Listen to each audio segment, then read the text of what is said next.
Hello everyone, how are you all? कैसे हो आप सभी? Ma'am we all are fine. What about this revision?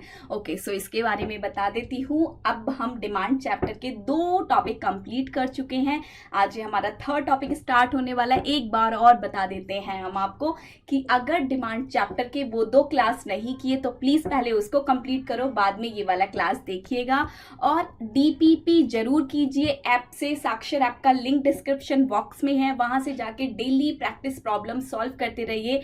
और टेस्ट सीरीज के लिए जिस बच्चे ने ज्वाइन नहीं किया वो बच्चा टेस्ट सीरीज के लिए ज्वाइन कर सकता है।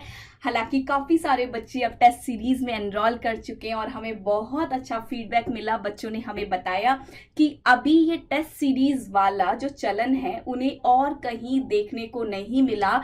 मतलब कि किसी और ऐप के थ्रू उन्हें ये फैसिलिटी नहीं मिली जहां से उनको इमीडिएट रिजल्ट कार्ड मिले जिसको वो अपने पेरेंट्स के साथ शेयर कर सकें। और तो और अगर उनके रिजल्ट में कोई गड़बड़ होती है इन द सेंस कि वो अच्छे से अपने आप को इम्प्रूव नहीं कर पा रहे, किसी बच्चे के मार्क्स कम है, तो उसको पर्सनलाइज गाइडेंस दे के बताया जा रहा है कि कैसे इंप्रूवमेंट होनी है। चलिए अब आ जाइए वापस से रिवीजन पे। अपन करते हैं रिवीजन। पॉइंट नंबर 15, इससे पहले के 14 पॉइंट्स में कवर कर चुकी हूँ 2 क्लासेस में। अब मैं उन्हें नहीं उठाऊंगी, उन्हें करने के लिए वापस जाइए उन्हीं क्लासेस में। Rational of law of demand, आखिरकार लॉ ऑफ डिमांड है क्या? ये तो आप सब जानते हो, जल्दी से मैसेज करके बताइए। लॉ ऑफ डिमांड होता है मैम प्राइस के बढ़ने पे डिमांड का घटना एंड डिमांड एंड प्राइस के घटने पे डिमांड का बढ़ना। This is the law of demand, जहां पे प्राइस के बढ़ने पे डिमांड कम हो रही है और प्राइस के घटने पे डिमांड बढ़ रही है। लेकिन ऐसा क्यों होता है? क्यों प्राइस के घटने पे डिमांड बढ़ती है, क्यों प्राइस के बढ़ने पे डिमांड घटती है? ऐसा क्यों होता है? इस बात के पीछे क्या लॉजिक है? तो वही लॉजिक अब मैं आपको समझाने जा रही हूँ। Rational of the law of demand. Law of demand success होने के पीछे आखिरकार रीजन क्या है? तो पहला रीजन है बेटा सब्स्टिट्यूशन इफेक्ट। याद रखना, एमसीक्यू बनता है, इनमें से कोई पॉइंट दे दिया जाता है, बाकी के फालतू पॉइंट दे दिए जाते हैं और पूछा जाता है बताइए law of demand, rational law of demand के पीछे क्या रेशनल्स हैं?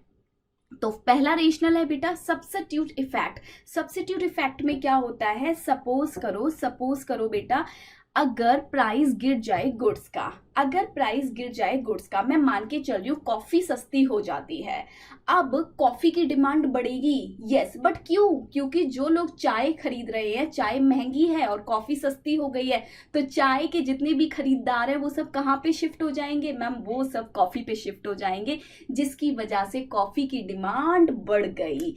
दिस इज द रीजन, क्योंकि सब्स्टिट्यूट तो वही का वही है, सस्ता तो मेन गुड हुआ, और जब मेन गुड हुआ तो जो टी के कस्टमर थे, जो सब्स्टिट्यूट गुड्स के कस्टमर थे, वो सभी के सभी अपने इस मेन गुड्स पे शिफ्ट हो गए, क्योंकि मेन गुड्स का प्राइस गिरा था। इसकी वजह से डिमांड बढ़ गई। क्यों डिमांड बढ़ी? क्योंकि सब्स्टिट्यूट गुड्स के जो कस्टमर थे वो भी मेन गुड्स की ओर आ गए। Are you getting my point? Next, income effect. Income effect, अब देखो, अगर किसी गुड्स का बेटा प्राइस कम हो जाए, सपोज करो आप एक पानी का बॉटल खरीदते हो, पानी का बॉटल मान लो 50 रुपीज का है, अगर वो 50 रुपीज से घट के कितने का हो जाए बेटा? सपोज करो 25 का हो जाए, 25 का हो जाए। इसका मतलब पहले आप 50 रुपए खर्च करते, बट अब आपको कितने रुपया खर्च करना पड़ रहा है? सिर्फ और सिर्फ 25। तो मैं बोलूंगी रिमेनिंग 25 रुपीज आपकी एक तरह से इनकम हो गई। पैसे का ना जाना भी तो पैसे का आना ही होता है, यानी कि 25 रुपए आपने कम दिए, तो मैं कह सकती हूँ रियल इनकम बाय 25 रुपए से आपकी बढ़ गई। अब उस 25 रुपए का यूज करके आप एडिशनल डिमांड जनरेट करोगे कि नहीं? Yes ma'am. तो दिस इज द रीजन कि जब भी प्राइस गिरता है तो लोगों की रियल इनकम बढ़ जाती है, जिसकी वजह से वो अदर चीजों की डिमांड करते हैं और डिमांड अपने आप फिर से बढ़ जाती है। अब वो 25 रुपए में पानी की बोतल खरीद रहा है तो कितनी खरीद लेगा? 2। Law of diminishing marginal utility.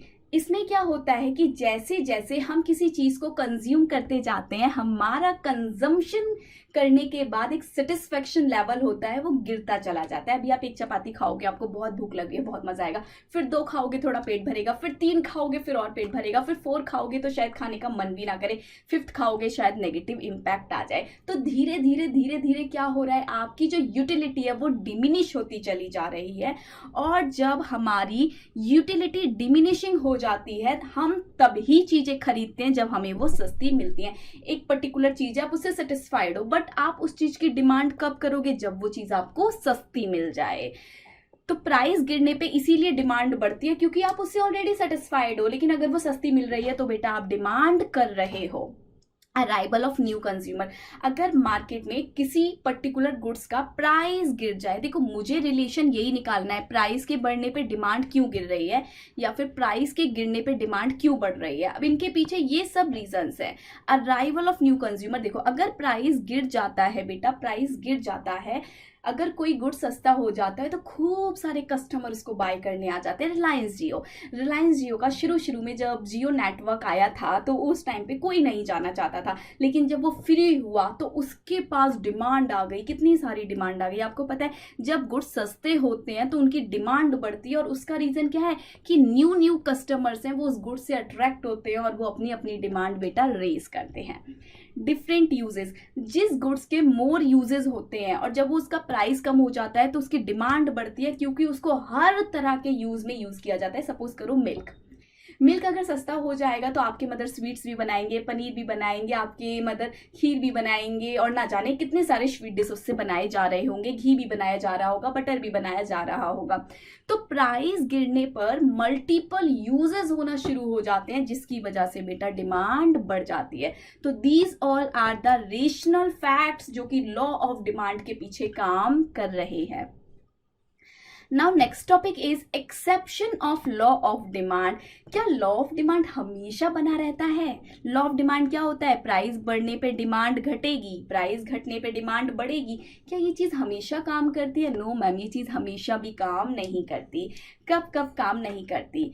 कब लॉ ऑफ डिमांड हमारा फेल हो जाता है? Number 1, conspicuous goods. Conspicuous goods कौन से गुड्स होते हैं? दिखावे वाले गुड्स। कल बताया था ना, वेवलन इफेक्ट जिसमें आता है, लोग तभी खरीदते हैं जब उनका प्राइस महंगा होता है। जैसे कि डायमंड, जो स्टेटस सीकिंग सोसाइटीज होती हैं उनके द्वारा खरीदे जाते हैं। कल मैंने वेवलन इफेक्ट का कॉन्सेप्ट पूरा रिवीजन क्लास में समझाया था, उसके साथ साथ और भी काफी सारे कॉन्सेप्ट समझाए थे, डेमोन्स्ट्रेशन, स्नो। चलिए, तो कॉन्स्पीशियस गुड्स में क्या होता है? प्राइस अगर ज्यादा होगा तभी डिमांड ज्यादा होती है। तो यहाँ पे तो लॉ ऑफ डिमांड फेल हो गया। क्यों? क्योंकि कैसे गुड्स हैं? कॉन्स्पीशियस। इन्हें लोग तभी खरीदेंगे जब ये महंगे होंगे।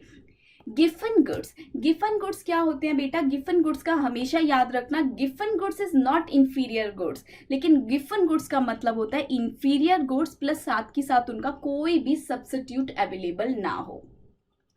अब इनका सपोज करो अगर इनका प्राइस बढ़ जाए, इनका प्राइस बढ़ जाए, ये ब्रेड कर लेना, ये मैंने डायमंड गलत लिख दिया यहाँ पर, सॉरी, ब्रेड। अगर इनका प्राइस बढ़ जाए, ये महंगी हो जाए, सपोज करो ब्रेड का कोई सब्स्टिट्यूट अवेलेबल नहीं है। अब अगर ब्रेड महंगी भी हो जाएगी तब भी आप ब्रेड को कंज्यूम करोगे बिकॉज वो एक मिडिल क्लास फैमिली के लिए ब्रेकफास्ट है। तो इसीलिए यहाँ बोला गया है कि ऐसे गुड्स जिनका कोई सब्स्टिट्यूट नहीं होता और वो गिफन गुड्स हैं, इंफीरियर गुड्स हैं, बट उनका कोई सब्स्टिट्यूट अवेलेबल नहीं है, तो उनके प्राइस के बढ़ने पे भी वो हमें कंज्यूम करना पड़ता है। आइए नेक्स्ट, कॉन्स्पीशियस नेसेसिटीज। नहीं, ये ठीक था बेटा, वो डायमंड नहीं था, वो डिमांड था, वो बिल्कुल सही था। प्राइस के बढ़ने पे डिमांड बढ़ रही थी, एग्जाम्पल ब्रेड। नेक्स्ट आ जाइए, कॉन्स्पीशियस नेसेसिटीज के बारे में हम पढ़ते हैं। कॉन्स्पीशियस नेसेसिटीज में आता है अपना डेमोन्स्ट्रेशन इफेक्ट। पड़ोसी के घर में है तो मुझे भी चाहिए, टीवी, कूलर।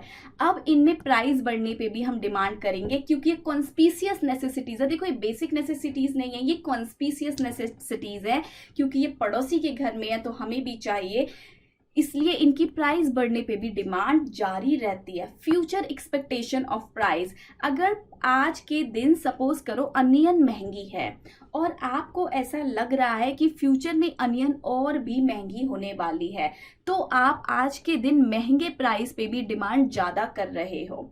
और सपोज करो आज के दिन प्राइस गिर रहा है, आपको लग रहा है फ्यूचर में और गिरने वाला है, तो आज के दिन गिरे हुए प्राइस पे भी आप डिमांड कम कर रहे हो। जबकि प्राइस तो कम है, आपको डिमांड ज़्यादा करना चाहिए, लेकिन प्राइस कम है और आपको ऐसा लग रहा है फ्यूचर में और कम होने वाला है, तो आप डिमांड कम कर रहे हो। नेक्स्ट देखिए, incomplete information to the buyer. Buyer को नॉलेज ही नहीं है अबाउट द प्राइस, तो वो क्या करेगा? जिसे नॉलेज नहीं है मैम, वो महंगे प्राइस पे भी ज्यादा डिमांड कर लेगा। डिमांड फॉर नेसेसरीज, अब जो नेसेसरी गुड्स होते हैं, जो जरूरी की चीजें, जो कि चाहिए ही चाहिए, अगर उनका प्राइस बढ़ जाएगा आप उनकी डिमांड तब भी बेटा करोगे ही करोगे। जैसे कि सॉल्ट, जैसे कि medicine. Speculative goods, share market की अगर मैं बात करूं तो आप एकदम से देखना, जिस दिन मार्केट बढ़ती है ना, हर कोई उस मार्केट में पैसा लगाने आ जाता है, क्योंकि लोगों को क्या लग रहा है, मार्केट बढ़ रही है, जल्दी पैसा लगाते हैं और बढ़ने के चांसेस हैं, खूब सारा पैसा कमाएंगे। तो स्पेकुलेटिव मार्केट में प्राइस बढ़ने पे ही डिमांड लोगों की बढ़ती है एंड वाइज वर्सा। तो इसी के साथ अपना ये टॉपिक भी खत्म होता है। नेक्स्ट क्लास में हम बहुत इंपॉर्टेंट टॉपिक डिस्कस करेंगे इलास्टिसिटी से रिलेटेड। तो मिलते हैं नेक्स्ट क्लास में। डीपीपी सॉल्व करिएगा, संडे को टेस्ट होगा, चैप्टर टेस्ट है जो मैंने आपको बता रखा है बेटा, जिसमें हमारे 8 पार्ट टेस्ट होंगे और हमारे 4 फुल टेस्ट होंगे और 3 हमारे ऑल इंडिया टेस्ट होंगे, जिसमें हम ऑल इंडिया बच्चों का टेस्ट लेंगे प्लस आपको रैंकिंग प्रोवाइड करेंगे। साक्षर ऐप पे ये फैसिलिटी अवेलेबल है, तो आप वहां से उसे डाउनलोड कर लीजिए, नीचे लिंक है डिस्क्रिप्शन बॉक्स में। मिलते हैं नेक्स्ट क्लास में। Bye bye, take care to all of you, God bless you all.